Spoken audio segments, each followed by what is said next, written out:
tell me a little bit about yourself, Victor, and tell me about just your journey? I think that our audience would love to hear it. Well, to start off with, like I've said, I started jeweler early 70s. And how I got into it is that I was attending Northern Arizona University in Flagstaff, Mm-hmm. and I wanted to major in ceramic so that I can teach. That was my goal. And the first semester, I found out that I had to have 1 semester of jewelry making in order to move on. Mm-hmm. So I decided I decided to get that out of the way and started a jewelry class for 1 semester. And as I was in there learning, I found out that a lot of the things that was happening, that was being taught, I've already, it seems like I've already know a lot about jewelry because my parents were a collector of one of the finest jewelry that were done by the Zunis and other tribe, and then the Navajos jewelers. Mm-hmm. So they had, and I'm seeing it. So I kind of knew just exactly how they were put together. And as in the process, I just kind of fell in love with it, and I said, this is what I want. This is where I'm supposed to be. And so that was starting of my journey in jewelry making. And I also did some jobbing for one of the people that were selling jewelry in that year, in those time. And it just excited me as to how jewelry was being accepted worldwide. People were just, they wanted to buy it, and I was, as I was selling jewelry for another man one winter time. I worked for him for maybe about 3 months, and then I came back home, and I went back to the reservation to visit my parents. And as I was there, that's where I had a dream that I dreamt that I had lost all the jewelry that I was carrying and trying to sell. In the morning, I found out that it was gone. So I told my mom and my dad about that little story, and then right away, my dad was very uncomfortable with it, and he told me, he said, "Son, that's not good." And he wanted right away to bring in a medicine man to do a prayer service called the Blessing Way, because I was dealing with turquoise and white shell, abalone, jet.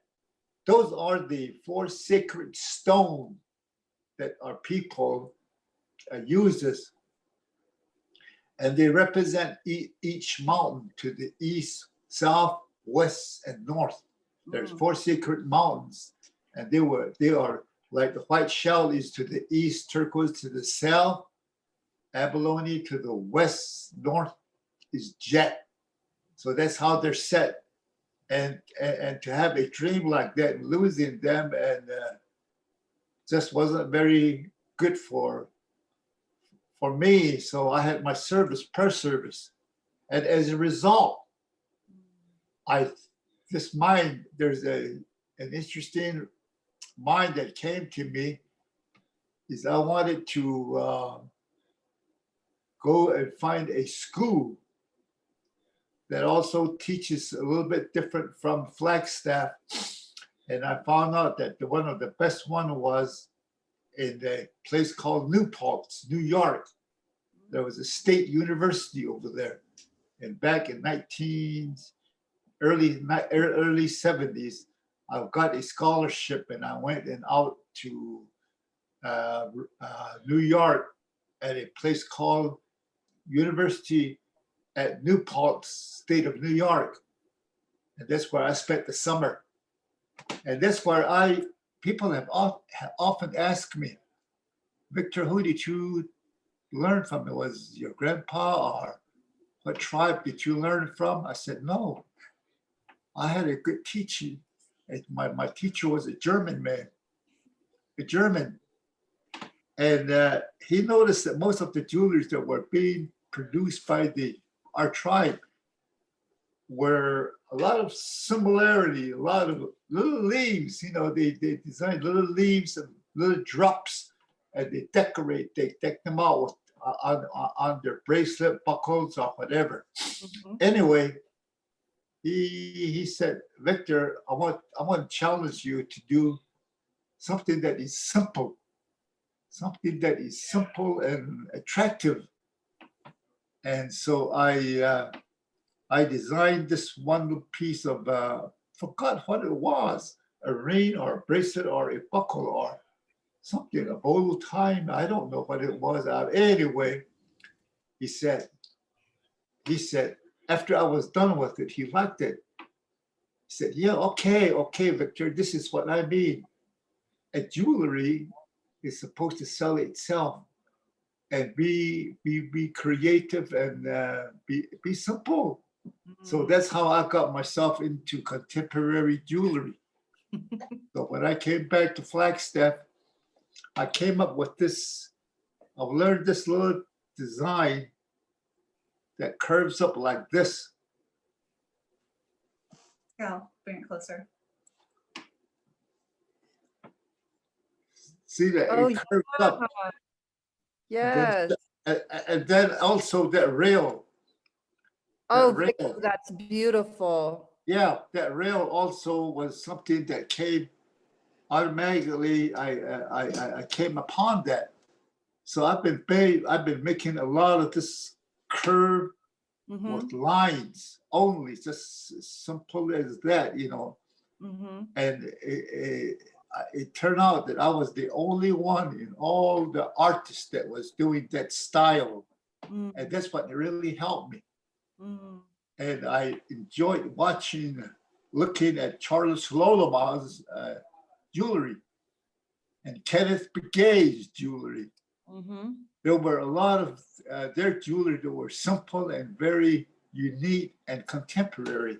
And they were memento. And that's how I really got into it. And people just enjoyed the jewelry that I was working with, being that it was different from the other jeweler. And all these years, nobody really copied me except one of my brother-in-law that had understudied me was helping me. So he wanted to use some of my design, and I let him have it. So he uses that curve and that line, and that's basically how I got into it. Just a basic story. No. I love this story because I feel like when I came on as the executive director, Victor, there was always this conversation that I was getting into, which was traditional versus contemporary. And here I have an artist who started in 1973, who right out of the gate is saying, I'm contemporary. And so tell me about just even your thoughts in today, so many years later, what your perception is of traditional and contemporary, and do we need both? Yes, we do. We do traditionally. That's what always going to be there. Mhm, The people are tribes. They will always have the old contemporary work, the necklace, the bracelets, everything else. mhm, And then those of us like Charles Lolomai's nieces now that she's doing it, Sonia, she's Mhm. one of the work that Charles has been doing. She's still doing it. And of course, Kenneth Begay, his children are still into it. So they're still contemporary. And I think also the different the contemporary versus the traditional is the fact that I guess all the jewelries, all different contemporary and whatnot. Like I used the prayer service, the blessing way ceremony that was done for me, early 70s. I have that prayer service done for me every 4 years. And that's what my father told me to do. So I used that, and I priced my items at a comfortable price and just slowly increase as year goes by, versus jumping up and really pricing it high, because I was told, son, don't think about, getting rich, awfully rich out of this. Just be careful. That's what I was told. So how can you say the traditional and contemporary? Well, that's actually where my dad and I think that as a second generation, I came into this being raised within within the shows that indie market. So because you're married as well, aren't you? yeah, so Yeah. I started doing my work about 7 years ago, 8 years ago, but it was incredibly interesting knowing that as a booth baby, you're being raised within a really a complex environment. When you are talking about Native American social values, cultural, marketing, and that's just what I was able to observe as a young kid, because we're behind the booth and we're engaging with people who have provided a different perspective than I think we would have had. So the complex history of Native Americans marketing within this market is growing. And so at my early days have been assisting him, being his assistant along with my mother, Nanibaa Beck. And we would go to these shows and just participate in any way that my dad needed us to, be present. And then, of course, my understanding of the way the conversation always leaned towards the binaries of traditional versus contemporary, because I think that's unfair. A lot of the rhetoric that I was growing up in during my graduate was basically thinking about the identity that we're made up of two people. And I felt like that was unfair for young people growing up, thinking that they had to be two different people, when in actuality, we're physically one person with an understanding of no longer wanting to be torn apart. And so that same feeling lends itself into how we think about that, the arbitrary terms of traditional and contemporary. I think that my father has given me such a great foundation, and he still calls himself a contemporary jeweler, but when I interpret my pieces, it's at the understanding and the basis of what tradition means, because the very word itself implies vibrancy, continuity. And for some reason, when those words are applied to Native American people, anything, it's always within the time frame of pre-1850s. For jewelry and especially for Danette jewelry, it's between the 1900s and 1950s. And so I think that's unfair of how we label those things. And so it's an ongoing conversation, as you know, but it's in the small ways, it's the way that we talk to people during shows that I do miss, because you are getting, and if people do want to get into the conversation of, oh, these look so contemporary, oh, these look so modern, oh, this is such traditional, or this isn't traditional. We get all those comments on our jewelry, but I do lean into my understanding of it as it is unique, it is vibrant, because the vibrancy and the freshness is there because we are two people within our tribe with a unique design element. And I have definitely been informed heavily by my father, who of course was definitely taught by somebody who is non-native. And But the foundation really lays in the way that he does utilize the stones, because the stones are incredibly connected to our way of life. And if we have to describe that to people, then we do. But in actuality, so much of what my father has done in the decades before has been so necessary, because his generation is incredible. They've, you know, like his contemporaries, Luoma, Kenneth Begay, Jesse Monogny, and the way that I'm able to speak about the work today in my work would not be possible. You know, Connie Sosi Gassan, who is incredible female metalsmith, and Verma of Songwai. She's, you know, we're all informed by our relatives, and just being surrounded by people who can inform and hopefully inform others how we want to see the jewelry to be seen. So I know a lot of my friends and my contemporaries. I do try as much as possible to relay that type of information of like, let's try not to think of this as binary. Let's not think about this within arbitrary terms, because that limits us as individuals.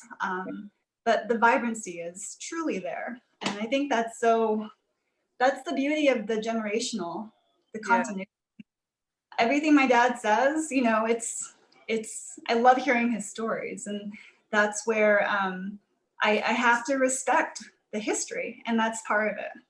So Victor, are you sitting there looking at pieces that you've created? Oh, yeah. Oh, you got to show us. Like, well, I'm so intrigued. Well, like this one here, these are basically the bow ties. And basically also I can do the bracelet, just the same style, buckles, rings, all different design can be made just like that. And the inlay work can be done with lapis, turquoise, and also coral. But coral has gotten to be very expensive. So what I did then was, this was my earlier design. I decided to do that so that I can do the coral design in that pieces, because it's narrow. It's just up the middle.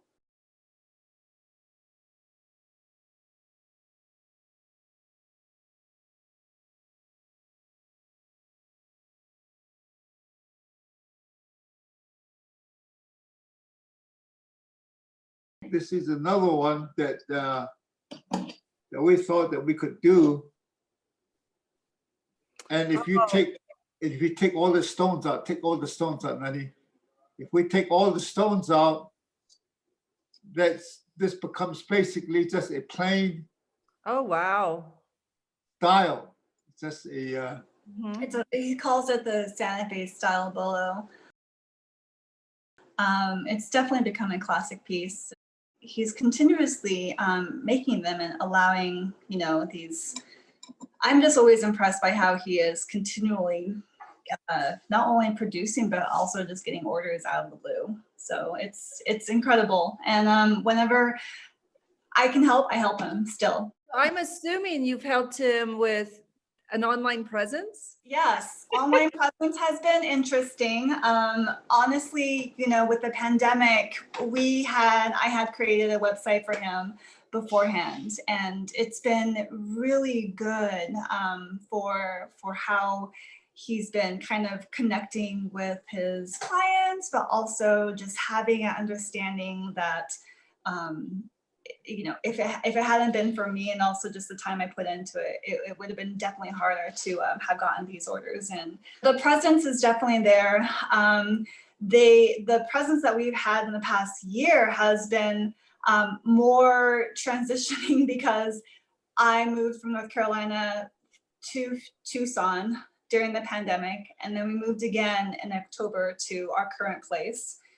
Within Tucson. And then my dad moved in a week later, and now we're transitioning from him living with us, which we've been so looking forward to. And now we're going to be setting up renovations for our studio this coming month. So everything that we're preparing for the herd is beginning this month. And I'm also helping my dad finish up some of his current projects as well. So it's definitely been interesting for the pandemic. It's been different, of course. Right. This is my dad's first Zoom interview, so it's I told him that we had an interview, and he was thinking that someone was going to come over. So